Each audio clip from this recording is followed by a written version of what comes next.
You took the $5 million breakup fee to start a new car factory, then disappeared for 3 hours and threw the whole wealthy family into chaos. You were just the kept boy their young master looked down on. But the second you left, you became this family's only cure. Because in this world, only you can calm her condition. When the unhinged heiress couldn't find you, she slapped her own father and even tried to hurt herself.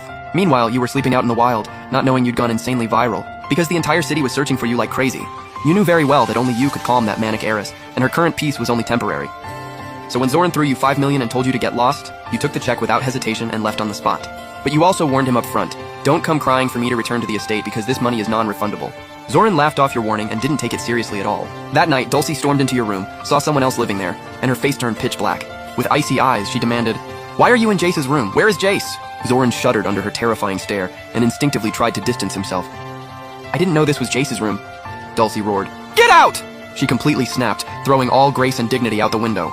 She shoved Zoran to the floor, grabbed whatever she could, and hurled it at him. The butler watched in horror, afraid someone might actually die. He quickly called people in, dragged the terrified Zoran out, and locked the door tight. Dulcie screamed in heartbreak, "Jace! Give me back my Jace!" She kept calling your name over and over. The butler had no time to care about Zoran and told everyone to guard the door.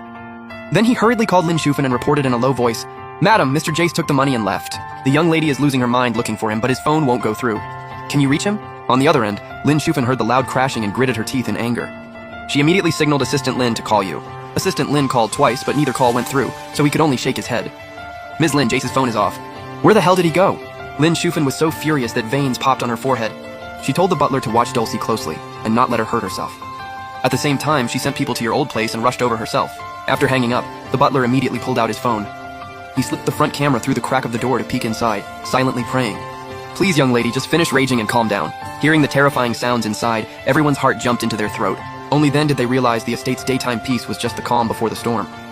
Zoran trembled in the crowd like a leaf, his face deathly pale. Thinking back to that shove, he truly thought he was going to die. Dulcie went wild in your room, even flipping the bed over. When the butler saw Dulcie suddenly stop, he thought she was finally done. But the moment he relaxed, she suddenly rushed toward the balcony. The butler was so scared his heart nearly stopped, and he shakily opened the door.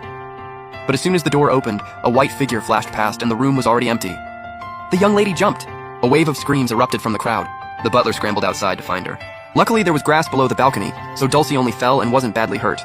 She struggled to her feet and rushed toward the gate, muttering, "Jace, don't be scared. I'll protect you." "Young lady, calm down. Jace will come back." The butler held Dulcie tightly, afraid she'd get hurt, then shouted with all his strength, "I promise, when you wake up, you'll see him." But Dulcie couldn't hear a single word, her eyes empty and panicked. Only after Lin Shufen and Du Guohua arrived did they order the maids to hold her down. Then they had the doctor inject a sedative, and Dulcie finally quieted down. The couple stayed by her bed, and only relaxed a little after the doctor said Dulcie's legs were fine. Lin Shufen coldly glanced at Zoran in the corner and leaned against her husband.